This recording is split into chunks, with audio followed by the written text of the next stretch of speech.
আজকে ডেইলি স্টারে এই খবর প্রকাশিত হয়েছে, এই সংসদে উপস্থিত আমি এবং আমার আরো দুজন নারী সহকর্মীর বিরুদ্ধে এই সংসদে উপস্থিত আরেকজন সংসদ সদস্য যে কদাকার কুৎসিত ভাষায় মানে ওয়াজ মাহফিল করেছে, যে কুৎসিত ভাষায় তারা বক্তব্য দিয়েছে, আমি আপনার কাছে এই ব্যাপারে বিচার চাইছি মাননীয় স্পিকার। আপনি বিষয়টি সংসদে দৃষ্টি আকর্ষণ করছি, আপনি বিষয়টিকে দেখবেন। ধন্যবাদ মাননীয় স্পিকার। সংসদে যে কথাগুলো আপনি বললেন যে আমির হামজা সাহেব আপনার নামে কুরুচিপূর্ণ বক্তব্য দিয়েছে বা বাজে মন্তব্য করেছে, আপনি মনে হয় ওনার কথাটা ভালো করে শুনেন নাই এবং ওনার পুরো ভিডিওটা শুনেন নাই, পুরো ভিডিওটা আপনি দেখেন নাই, পুরো কথাগুলো আপনি শুনেন নাই।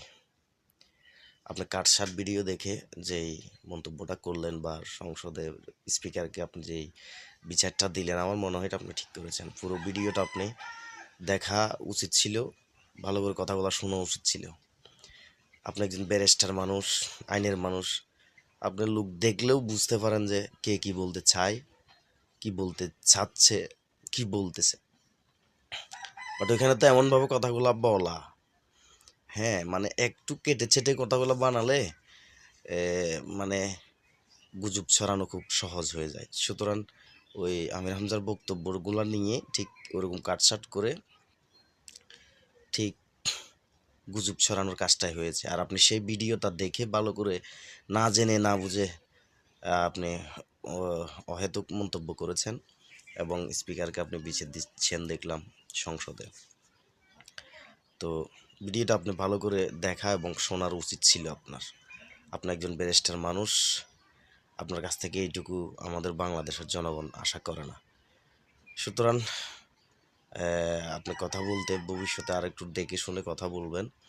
আপনাকে আগেও অনেক ভালোবাসতো দেশের জনগণ, এখনও ভালোবাসে বা ভবিষ্যতেও ভালোবাসবে। আপনি এই ধরনের যদিও কাটছাট ভিডিও দেখে হুজুগে যদি বাঙালি হয়ে যান আপনি, আমরা তো এমনিতেই হুজুগে বাঙালি বাঙালি বলতে, আবার যদি হুজুগে বাঙালি আপনিও হয়ে যান, আপনার মতো একজন দক্ষ মানুষ, তাহলে আর আপনাকে অনেক মানুষ দেখা গেল ভালোবাসবে না। সুতরাং দয়া করে আপনি ভবিষ্যতে কথাবার্তা বলতে একটু দরকার হলে আপনি একটু যাচাই বাছাই করবেন, একটু দেখে শুনে তারপর কথা বলবেন। তাহলে আমার মনে হয় আর একটু সুন্দর হবে, আপনাকে দেশের জনগণ আরো বেশি ভালোবাসবে।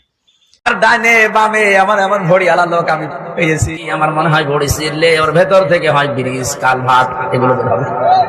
মহিলারা ওদের দেখলে লজ্জা পাবে। রমিন ফারহানা আপা আছে, এরপরে যে মন্ত্রী পটলের মেয়ে আছে ফারজানা শারমিন, আমার মনে হয় এই তারপরে নায়াব ইসলাম